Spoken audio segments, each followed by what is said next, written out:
Tapi Kak, Iya. dengan siapa saya? Sama siapa? Sama Alif. Alif ya? Iya. Kak Alif, saya mau tanya ke Kak Alif ya. Ya. Pernah nggak ghostin orang? Nggak pernah. Serius? Benar. Masa sih? Serius nggak pernah. Oh gitu ya? Iya. Rasa nih. Serius nggak pernah. Jadi nggak pernah ya? Kan masa lalu di belakang bukan di depan. Oh gitu ya. Tapi pernah tuh kalau gitu. Pernah ada masa lalu? Nggak pernah masa lalu ada, tapi kalau mau ke situ lagi nggak pernah. Oh gitu ya. Yang pastinya pernah ghosting orang kan? Ghosting orang pernah Wih. masa lalu.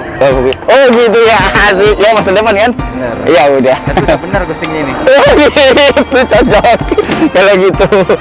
Atau dia ada jadi kita. Momen pas ya udah. Ya oke. Selesai. Thank you. Siap, Bro. Alif. Sukses. Siapa Kak? Dengan Iksan. Ya. Orang.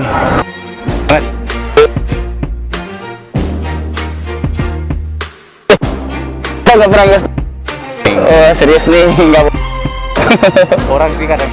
Ah, Apa sih?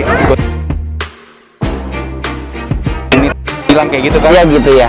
Baper baru. Ya, baru ngilang. Ya, hilang.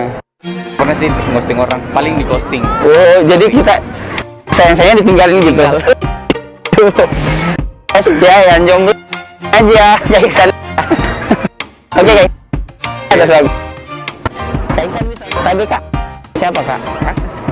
Asis. Asis ya. Kak Asis saya mau tanya. Pernah nggak ghosting orang? Serius. Nggak pernah, tapi mengaku. Oh, banyak mengaku bahwa kau pernah ghosting orang ya. Tahu-tahu pas baper baru kita tinggalkan gitu. Jadi ngaku ya. Tapi nggak pernah, serius nggak pernah. Nggak pernah, kalau pernah nggak pernah. Oh gitu ya. Oke Kak Asis ya. Makasih atas waktunya ya. Nggak pernah.